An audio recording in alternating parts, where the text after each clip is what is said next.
जय जिनेंद्र, देखो ये क्या हो रहा है। इतनी भीड़, इतनी क्रेन यहाँ क्यों रखी है? लगता है इस मंदिर का जीर्णोद्धार हो रहा है। मंदिर को फिर से शायद नया बनाया जा रहा है। अरे वाह, ये देखो, ये प्रतिमा तो कितनी बड़ी और कितनी सुंदर है।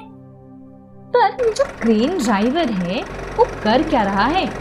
प्रतिमा जी के पास जा रहा है, बार बार क्रेन लेकर उठाना चाहता है शायद, पर वो तो कुछ भी नहीं कर पा रहा। क्या ऐसा पॉसिबल है कि इतनी पावरफुल क्रेन जो इतने बड़े बड़े रॉक्स को इजीली उठा लेती है, वो इस प्रतिमा को हिला भी नहीं पा रही? विश्वास नहीं हो रहा है ना? लगता है इसीलिए ये क्रेन ड्राइवर आचार्य श्री के पास गया है।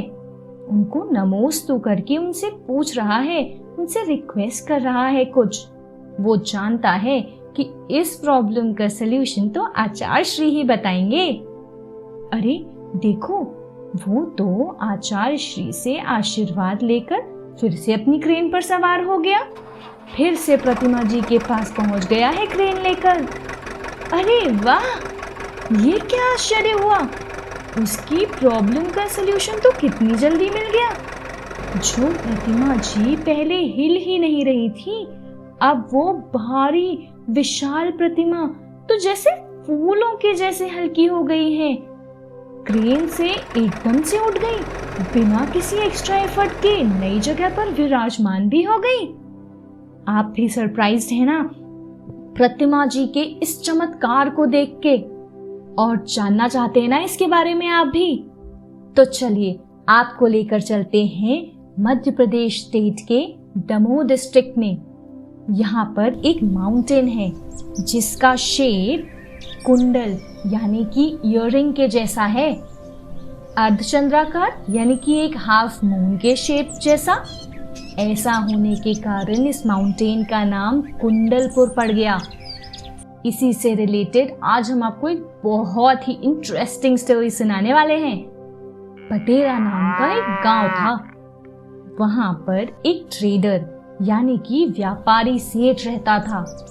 वो अपने काम की वजह से यानी बिजनेस करने के लिए रोज पास के गांव में जाया करता था। एक दिन उसने सोचा, क्यों ना मैं इस छोटे वाले रास्ते से चला जाऊं जो इस पहाड़ से होकर जाता है। इससे तो मेरा कुछ समय भी बच जाएगा। तो एक दिन वो जब उस पहाड़ी वाले रास्ते से जा रहा था, तब उसे रास्ते में अचानक ठोकर लगी। उसने सोचा कि शायद मैं ध्यान से नहीं चल रहा था और उसे इग्नोर करके आगे चल पड़ा। लेकिन अब इस तरह ठोकर लगने का तो जैसे रोज का रूटीन बन गया था। जब जब भी वो यहाँ से जाता, तब उसे हर बार उसी जगह ठोकर लगती और वो बेचारा गिरते गिरते बच जाता। एक दिन उसको बहुत गुस्सा आया और उसने सोच लिया, अब तो मैं इस पत्थर को यहाँ से हटा ही दूंगा। उसने उस पत्थर को हटाने की बहुत कोशिश भी की, पर पत्थर वो तो हिलने का नाम ही नहीं ले रहा था। तो फिर उसने दृढ़ निश्चय किया, चलो कल किसी भी तरह इस पत्थर को हटा ही दूंगा। उस दिन एक और अनोखी बात हुई। रात में उस सेठ को एक सपना आया। बहुत वियर्ड, अजीब सा सपना था। एक देव उससे कह रहा था, तुम्हें पहाड़ पर जिससे ठोकर लगती है वो पत्थर नहीं है, अपितु भगवान की प्रतिमा है। उस प्रतिमा को वहां से निकाल कर उसकी प्रतिष्ठा करवाओ। हाँ, पर एक बात का ध्यान रखना, प्रतिमा निकलने के बाद तुम पीछे मुड़कर नहीं देखना। अगर तुमने पीछे मुड़कर देखा तो प्रतिमा वहीं पर स्थापित हो जाएगी, वहां से हिल भी नहीं पाएगी। सुबह वो अपने सपने के बारे में सोचकर बहुत आश्चर्यचकित और उत्साहित हुआ।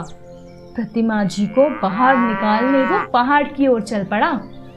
वहां पहुंचकर उसने खुदाई करना शुरू की। थोड़ी ही देर में एक अद्भुत और भव्य तीर्थंकर प्रतिमा जी निकल पड़ी। प्रतिमा को देखकर ही उसकी प्रसन्नता की सीमा ही नहीं रही। वो तो खुशी से नाचने लगा और प्रभु की जय जयकार करने लगा। प्रतिमा जी को देखकर उसने बड़े ही विनय से उनके दर्शन किए। फिर एक बैलगाड़ी में विराजमान करके अपने गांव पटेरा की ओर चल पड़ा। तभी पता है एक और अद्भुत बात हुई। जैसे जैसे वो आगे आगे बढ़ता तो उसे मधुर मधुर गान और संगीत सुनाई पड़ने लगे, पर आसपास तो कोई था ही नहीं। तो उसकी उत्सुकता, क्यूरियोसिटी और बढ़ गई कि इस पहाड़ पर तो इसके अलावा कोई और है ही नहीं, तो ये संगीत, मेलोडियस म्यूजिक की आवाज आ कहां से रही है। और बस उससे रुका ही नहीं गया और उसने फाइनली पीछे मुड़कर देख लिया। हो, जैसा कि देव ने कहा था, जैसे ही उसने पीछे देखा वो प्रतिमा वहीं पहाड़ पर स्थापित हो गई। पता है वो कौन से तीर्थंकर की प्रतिमा थी? वो थी हमारे पहले तीर्थंकर भगवान आदिनाथ भगवान की प्रतिमा। वो प्रतिमा 1500 इयर्स पुरानी है, 1500 साल पुरानी। आज हम उन्हें ही कुंडलपुर के बड़े बाबा के नाम से जानते हैं। यहाँ पर पहाड़ और नीचे तलहटी पर बॉटम में लगभग 500 इयर्स पुराने 63 मंदिर बने हुए हैं जो 8 और 9 सेंचुरी के हैं। और एक बात बताऊं, कुंडलपुर से जो अंतिम श्रुत केवली थे, श्रीधर केवली, कौन से? श्रीधर केवली, हाँ, वो भी मोक्ष गए थे। उनके 2500 इयर्स पुराने चरण चिन्ह हैं यहाँ पर, इसीलिए तो इसे सिद्ध क्षेत्र भी कहते हैं। यहाँ पर भगवान महावीर का समवशरण भी आया था। है ना बहुत इंटरेस्टिंग। अराउंड 1700 ईस्वी में जब मुगलों ने भारत पर अटैक किया था, तब राजा छत्रसाल मुगलों से अपनी जान बचाने के लिए भटकते भटकते कुंडलपुर पहुंचे। यहाँ पहुंचकर भगवान आदिनाथ के दर्शन कर उन्हें बहुत खुशी हुई और ऐसी श्रद्धा हुई कि मैं आदिनाथ भगवान का मंदिर जरूर बन पाऊंगा। इसी इच्छा से वो फिर से अपने राज्य को प्राप्त करने निकले और इस बार उनकी जीत हुई। विजय होने के बाद राजा ने मंदिर का निर्माण कर धूमधाम से पंचकल्याणक करवाया। एक बार मुगल सम्राट औरंगजेब अपनी विशाल सेना के साथ यहाँ पहुंचा। इतनी अद्भुत प्रतिमा जी को देखते ही उसने उसे तोड़ने का आदेश दे दिया। जैसे ही उन्होंने प्रतिमा जी को तोड़ने के लिए तलवार चलाई तो पता है क्या हुआ? प्रतिमा जी के दाहिने पैर के अंगूठे से दूध की धार निकल पड़ी और अचानक से मधुमक्खियों ने भी औरंगजेब की पूरी सेना पर आक्रमण कर दिया। औरंगजेब और उसकी सेना तो अपनी जान बचाकर वहां से भागी थी। और पता है, आज भी बड़े बाबा के दाहिने पैर के अंगूठे पर वह निशान साफ दिखाई देता है। बड़े बाबा की विशाल प्रतिमा को एक भव्य दिव्य जिनालय के जीर्णोद्धार यानी कि फिर से नया बनाने का विचार आचार्य श्री विद्यासागर महाराज जी के मन में आया।